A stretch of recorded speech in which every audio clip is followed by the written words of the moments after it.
شانی یہ سرائے دہر مسافر ہو بخدا کسی کا مکان، قسم کھا کر کے بخدا، خدا کی قسم، یہ سرائے دہر، پہلے تو اس دنیا کو سرا کہا۔ ایک اللہ کے ولی کا آتا نا کہ وہ چلا گیا شہر میں اور اس نے سپاہیوں سے پوچھا کہ میں نے یار سرا میں ٹھہرنا، انہوں نے کہا بادشاہ نے وہاں بنائی چلا جا، اس نے کہا نہیں شاہی محل بتاؤ، شاہی محل چلا گیا اور وہاں اپنا ڈیرا ڈنڈا دبا لیا۔ تو بادشاہ تک بات پہ اس نے کہا بابا میں نے مسافروں کے لیے سرا کا انتظام کیا، اب اس نے تو اسے سمجھانا ہی تھا، ورنہ اس کو رہنے کے لیے بڑی جگہ تھی۔ اس نے کہا بادشاہ سلام یہ محل کس نے بنایا تھا؟ کئی پشتوں پہلے کے آدمی کا نام لیا، کہاں گیا؟ پھر دوسرا گیا کہ اس نے کہا حضور سرائے کس کو کہتے ہیں؟ مسافر آتے ہیں اور چلے جاتے ہیں، یہ رہنے کی جگہ ہوتی تو آپ کے پردادا ہی نہیں ہوتے، نہیں، یہ سرائے دہر مسافر ہو بخدا کسی کا مکان ہے۔ جو لوگ مقیم تھے کل یہاں کہیں آج ان کا نشان ہے، چلے گئے پتہ نہیں قبروں میں کس حال میں۔ اس لیے اللہ اور اس کی کتاب اعلان کرتی ہے کہ اس دنیا میں سمجھو کہ تم اجنبی ہو، واپس ہو جانا۔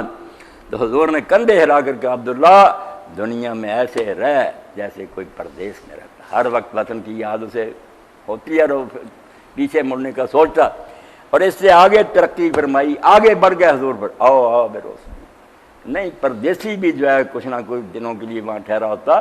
تو عبداللہ اس طرح رہے جیسے راہ چلتا مسافر، سفر کر رہا ہے، واپسی ہو رہی ہے۔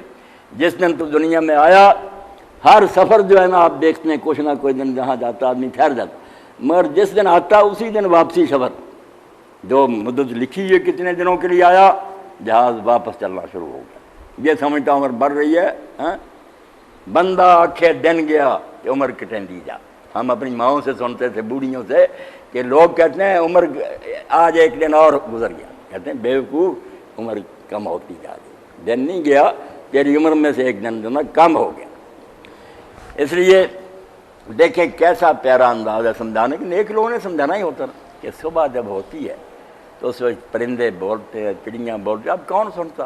اب تو لوگ 9-10 بجے کے بعد اٹھتے ہیں، کیا پتہ کہ پرندے چیخ چیخ کر چلے گئے، آپ سوئے رہے۔ جو نیک لوگ بیچارے کہتے تھے نا، انہوں نے یہ فکرے کہ چڑیاں بول گئیاں تینوں غافلہ جاگنا آئی، وہ بولے اپنے وقت پر، اس کو بتائیں کہ اٹھ نماز پر نہیں اٹھا، نہ تہجد پڑھی تو خروس ہے ساری۔ یہ تہجد کے وقت جو پرندہ چاہتا نا، اس کے بارے میں عمر خیام کہتا دانی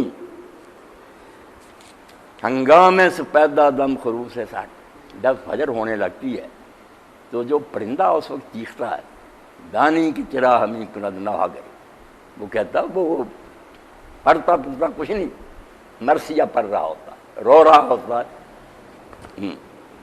وہ تجھے صرف یہ بات کہتا ہے کہ غافل قد عمر شب گزشت تو بے خبر، تیری عمر میں سے ایک رات کم ہو گئی ہے مگر تو لمبی تان کر سویا ہوا۔ وہ پرندہ یہ ماتم کرتا ہے۔ تو اللہ تعالیٰ یہی کہتا ہے کہ جن کو پتہ چل جاتا ہے نا کہ عمر بہت قیمتی، ان کے پاس کوئی فضول بات کے لیے وقت نہیں، وہ کہیں گے بھائی تم نے یہ گپیں ہانکتے پھرو، کیا وقت ہے، کوئی ذکر کر لیں، کوئی دنیا کا کام کر لیں، مفید لغو جس میں کوئی فائدہ نہیں، کوئی اس کا اچھا نتیجہ نہیں۔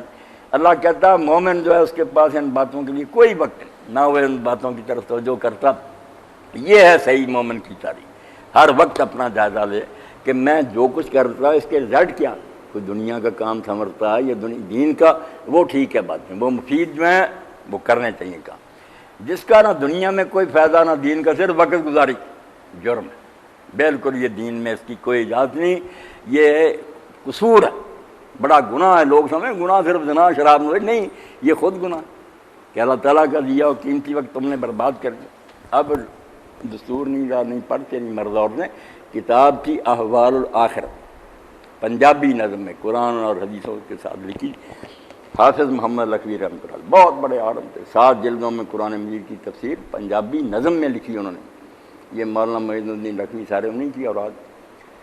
تو حافظ صاحب نے مثال دے کر ہمیں سمجھایا کہ تم اس زمیندار کی طرح ہو جو ہل چلا رہا تھا، ہل چلاتے ہوئے نا ہل کے آگے زمین جب اکھڑی اس میں سے نا ڈھیر نکلا ہیروں اور جواہرات، اور وہ جانتا ہی نہیں تھا کہ یہ ہیرے ہیں، اس نے سمجھا پتھر، چلاتا رہا اپنے گوفن میں نا گوپیا جس کو کہتے ہیں پرندوں کو اڑانے کے لیے وہ قیمتی موتی جو نا بکھیرتا، ایک آدھا بچا اس کو لے کر وہ بازار میں جا رہا تھا، ہاتھ میں تھا اس کے جوہری بیٹھا ہوا تھا جیولر، اس نے بلا کر کہا یار دکان میں جتنی دولت ہے نا لے لے، یہ ہیرا مجھے دے دے۔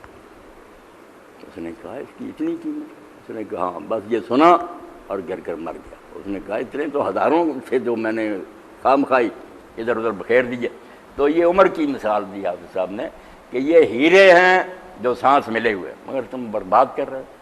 جب قیمت پڑے گی جوہری، اللہ تعالیٰ قیمت ڈالے گا کہ اس سانس میں تم نے ذکر کیا، ایک سبحان اللہ کہا تو اتنا بڑا درخت جنت میں لگا دیا کہ 100 سال گھوڑے کا سوار چلتا رہے، سایہ ختم ہو، اس وقت پتہ چلے گا کہ قیمت کیا۔ اور یہاں